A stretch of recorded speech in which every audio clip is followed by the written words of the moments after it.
Salve, criptofamília, tudo bem com vocês? Bem-vindos a mais um vídeo do nosso canal Bullthink e hoje eu vou trazer para vocês um pouco sobre teoria de DAO. Meu filho Caio, chega aí, Caio. Opa, beleza? Tava me perguntando hoje sobre teoria de DAO, o que é, como funciona, e ela reflete bem essa operação que a gente está fazendo agora de longo prazo. Então, sem mais delongas, bora para lá.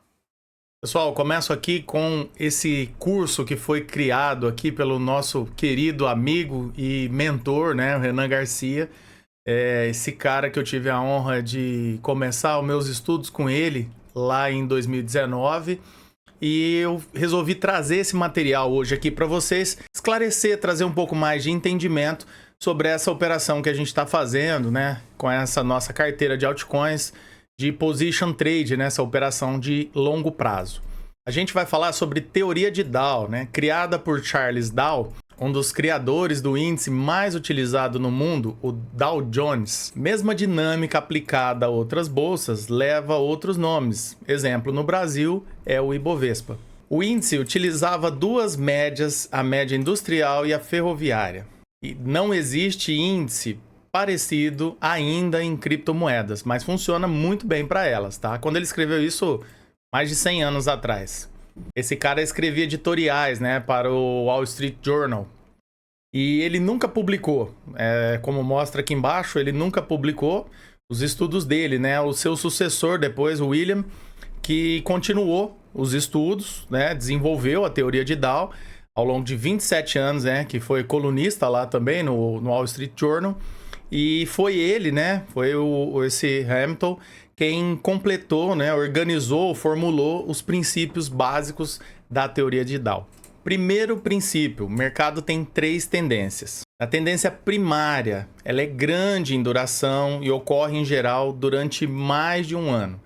Nesse tipo de tendência, os movimentos são extensivos para cima ou para baixo, podendo fazer os preços variar mais de 20%. Em criptomoedas, vemos facilmente 100%, 200%, porque é um mercado diferente, né, das ações. Que as ações, elas têm uma volatilidade menor, porque os participantes ali geralmente são do país, ali, no caso o Brasil, por exemplo. A cripto é mundo e, ao contrário das ações que funcionam só em dias úteis e horário comercial, as criptos funcionam 30 dias por mês, 7 dias por semana, 24 horas. Uma tendência primária de alta apresenta topos e fundos ascendentes, ao passo que uma tendência primária de baixa apresenta topos e fundos descendentes, como eu já mostrei para vocês num vídeo anterior. Uma tendência secundária, que representa importantes reações, interrompe temporariamente a tendência primária dos preços, mas não altera, em absoluto, sua trajetória principal. Ou, geralmente, essa tendência dura entre 3 semanas a 3 meses e corrige entre 1 e 2 terços do movimento de preços da tendência primária, né? No caso, a gente usa a ferramenta de Fibonacci para medir e identificar essas correções. E a gente tem a tendência terciária, né? Que é definida como pequenas oscilações de preço ou mesmo uma pausa, e reforçando e contraindo o movimento principal. Ela tem curta duração, normalmente menos de 3 semanas, e é a única das 3 tendências que pode ser manipulada por grupos de forte poder financeiro, né? Geralmente essas tendências são pequenas, elas são intraday, né? No gráfico de horas, de minutos. Aqui a gente tem um exemplo no gráfico, né? Ó, uma linha de tendência secundária, aqui é uma tendência secundária, já que a primária aqui era de alta no longo prazo, né? Então a gente vê a secundária, aqui é terciária, uma linha de tendência aqui, ó, uma LTA secundária, aqui um tempo de lateralização no preço. Segundo princípio, volume deve acompanhar a tendência. O que ele quer dizer com isso? O fenômeno sustentado pela lei de oferta e procura. Quando os preços ficam estáveis por algum tempo, é sinal de que tanto a oferta quanto a demanda por ações ou criptomoedas estão equilibradas, né? O pessoal não tem muito comprador e vendedor ali e o preço fica estável. Ressalva: os sinais conclusivos sobre a direção do mercado são dados pelo movimento dos preços. A análise do volume funciona como uma confirmação dos preços. O que a gente quer ver? Se o preço está subindo, a gente quer ver volume entrando, volume confirmando aquela tendência de alta. E E se a tendência é de alta, quando ela cai, quando a tendência retrai, que a gente cai, a gente quer ver o volume também caindo porque não tem interesse na venda. Isso mostra que é uma tendência saudável. Olha o exemplo aqui na tela. A gente tem esse rompimento aqui dessa resistência, olha só, esse estouro aqui na moeda Litecoin. E olha o volume, ó. O volume foi grande, então confirmando o rompimento. Essa é a parte que eu mais gosto. Terceiro princípio. Tendências primárias de alta tem 3 fases. A primeira fase é a fase da acumulação, né, na qual um grupo de insiders, insider, para quem não sabe, são aquelas pessoas que têm informação privilegiada, né, que sabe de tudo antes que nós, porque a gente lê notícia e quando o cara senta lá para escrever uma notícia, já é tardio, já tem alguém que já sabe, enfim, e toma decisão, né? Não deveria, não pode, isso é crime, mas as pessoas fazem. Esses insiders começam a comprar. Esse grupo geralmente é bem informado e sentindo que o mercado está com os preços baixos em relação ao que se considera um valor justo, né, ao que realmente vale, ou que a economia como um todo deverá apresentar sinais de melhora a médio prazo. Então eles já começam a tomar decisão, já começam a comprar e se posicionar. Aí a gente tem uma subida sensível por conta deles, né? Caracterizada por um avanço estável no preço. O público, né, a massa, no entanto, ainda não está totalmente convencido de que a melhora no tom dos negócios é para valer. Apenas os mais sensíveis e atentos se apressam para comprar, assim como nós que compramos aqui em setembro, outubro, que a gente estava ali no marasmo, estava em baixa, mas eu já comecei a pentelhar aqui a galera para começar a comprar, porque a gente estava atento que esse tipo de movimento ia acontecer. Fazendo o volume de negócios começar a aumentar gradativamente nas subidas de preço e diminuir as quedas. Aí entra a fase que a gente está esperando que vem o ano que vem, que é o estouro ou excesso. Período em que a maioria se convence de que a alta nos preços é para valer. Nessa fase, a atividade do mercado parece ferver. Os preços sobem dramaticamente com o volume acompanhando. Essa fase geralmente pipocam boatos e notícias favoráveis. Então percebe que a gente já está aqui na última fase. Só aí que a massa, a galera mesmo, se convence que é alta.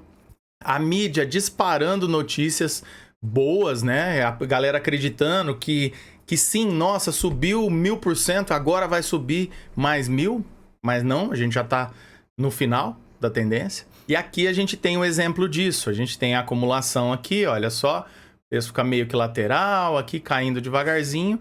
Aqui a gente tem uma alta sensível, né? E depois aqui a última fase, o estouro, né? Olha essa subida íngreme aqui, ó. O preço sobe quase que em linha reta, que é a última fase, né? É o final.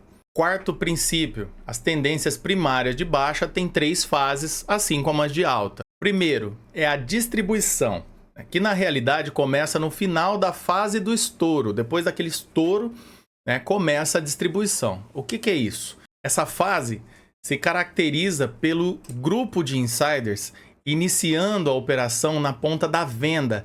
Esses caras que compraram lá na baixa quando ninguém queria, agora eles vão começar a desovar esses ativos, né? Só que eles estão carregados, eles não podem chegar lá e vender a mercado que eles vão derrubar o preço, eles vão chamar a atenção.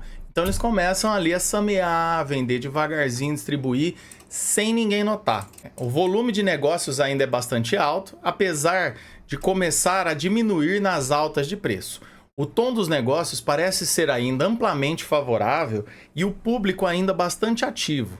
Os preços, no entanto, parecem estacionar em determinado patamar e começam a baixar aos poucos. Aí entra a fase do pânico, né? Na fase na qual os compradores começam a escassear e os vendedores, né? Os compradores começam a sumir e os vendedores, já pressentindo que alguma coisa está errada, passam a ter pressa em se desfazer de suas moedas, vendendo as preço de mercado e alimentando uma onda de feedback negativo no mercado, fazendo as quedas de preço se acentuarem quase verticalmente.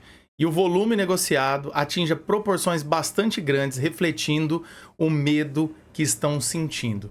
Percebe então que aí entra o pânico, por isso que a gente tem aquelas quedas íngreme, todo mundo se desfazendo ali, vendendo, correndo ao mercado, vende, vende, vende, e a gente tem o pânico, essa fase de queda bruta. E aí a gente entra na última fase da baixa, que é a baixa lenta, né? Que se inicia quando os preços atingem um patamar muito baixo, desencorajando aqueles que não venderam no pânico, né? Então, durante essa fase anterior, a fase da lenta baixa, esses caras se convencem, não, realmente agora é baixa, não vai ter recuperação, eles vendem ali, né? E o volume negociado despenca, fica com um nível muito baixo, e aí a gente começa todo o ciclo novamente. Aqui a gente tem no gráfico a demonstração, né? A gente tem a distribuição aqui, olha só, a gente fica nheque-nheque aqui nesse nível de preço.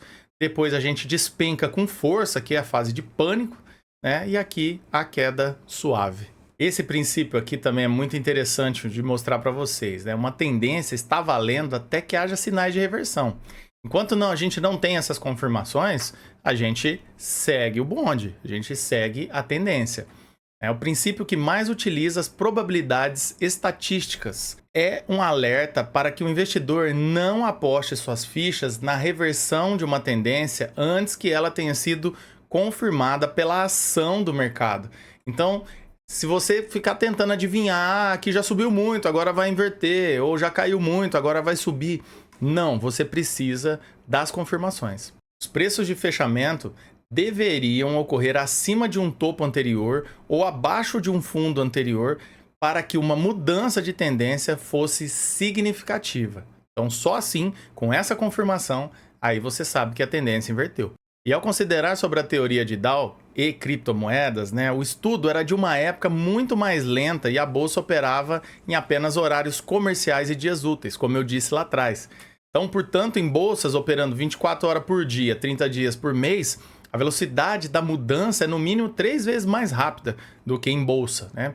As variações em média de preços das criptos é 20 vezes maior do que a bolsa convencional. Os pontos negativos da teoria de Dow é que ela é extremamente conservadora, né? Tardio, né? A gente precisa de bastante confirmação para ter certeza de que uma tendência mudou. Priva os trades de trabalhar ali na tendência secundária e terciária, para quem gosta de fazer esse tipo de tendência.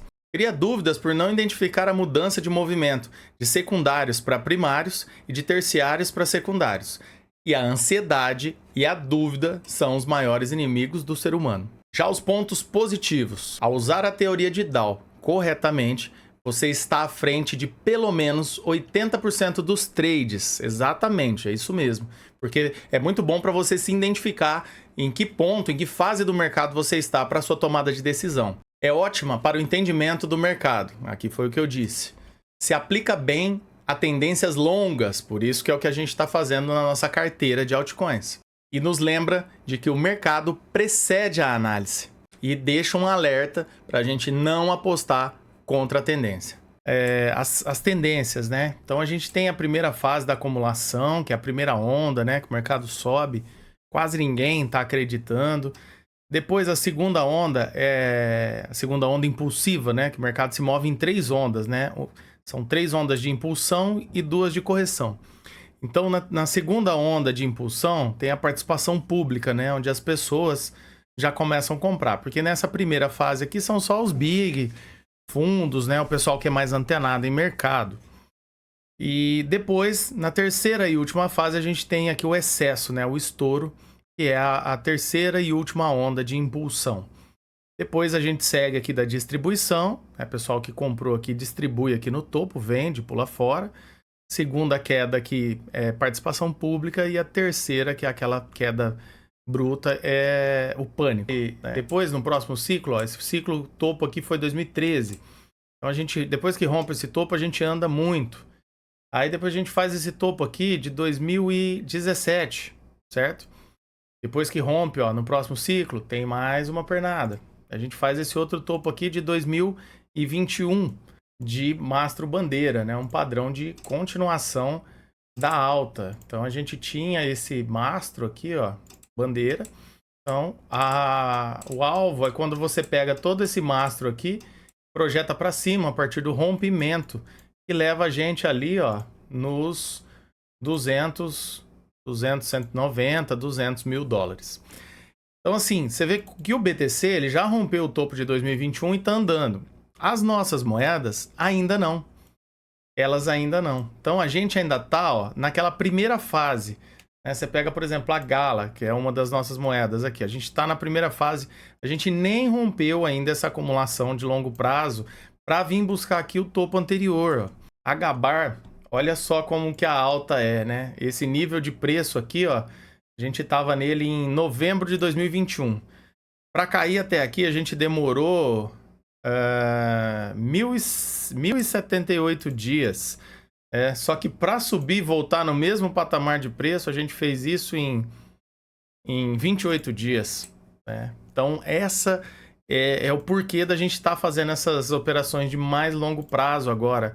Porque agora não é hora de ficar comprando e vendendo. Olha que a Teta ainda tem 438 só para buscar o topo anterior. Então essas são as nossas 12 moedas aí da nossa carteira, que muitas delas nem atingiu o topo anterior ainda, né? Diferente do Bitcoin, que como eu sempre digo, ele é o pai, ele vai na frente. Eles já atingiu o topo anterior de 2021 e já está subindo mais. No começo do ano agora, o Bitcoin tem essa disparada, elas dão uma pausa. Depois que ele atinge novo patamar de preço ali, que eu acredito 150, 180, 200 mil dólares, nesse primeiro trimestre elas sobem assim agressivamente, porque entra a última fase, ali, a fase do estouro, né? E acredito eu que nem seja a última. Acredito que a gente faça uma venda seguindo os ciclos ali para o final de março, abril, né? A hora que tiver tudo muito estourado. A gente fique de fora no meio do ano aí, né? Maio, junho, julho, que costuma ser ruim. E aí a gente volta para o mercado pegar um finalzinho de tendência ali, agosto, setembro, outubro, até meados de novembro. Né? Isso tudo baseado em ciclos, em tendência e em teoria de Dow. Então, em vez da gente ficar buscando, por exemplo, um gráfico de 15 minutos, a gente fazer essa tendência aqui, ó, que é o que a gente estava fazendo quando o mercado tá ruim, né? Olha só, sobe, corrige, sobe, corrige, sobe, corrige, sobe, corrige. Em vez da gente estar buscando isso aqui, né, nos minutos, que tipo assim, seria uma alta. Se você tivesse comprado aqui, tivesse vendendo aqui, você estaria fazendo 5%. O que a gente está fazendo? A gente está buscando esse movimento aqui, ó. O mesmo movimento, né? Só que gráfico semanal, olha, tipo 170%, 100, aqui, ó, já quase 100%, né? Que é o que aconteceu na nossa carteira de moedas aí, né? Então, pessoal, esse é o motivo da gente não estar fazendo operações de curto prazo agora, porque não compensa.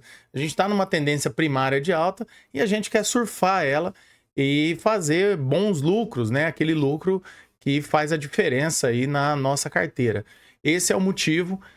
Espero que vocês tenham gostado do vídeo, tá bom? Se tiver alguma dúvida, deixa aqui nos comentários ou manda um zap para mim aqui que eu tô à disposição 24 horas aí para atender e tirar todas as dúvidas de vocês. Então, valeu, obrigado, por hoje é só e até a próxima.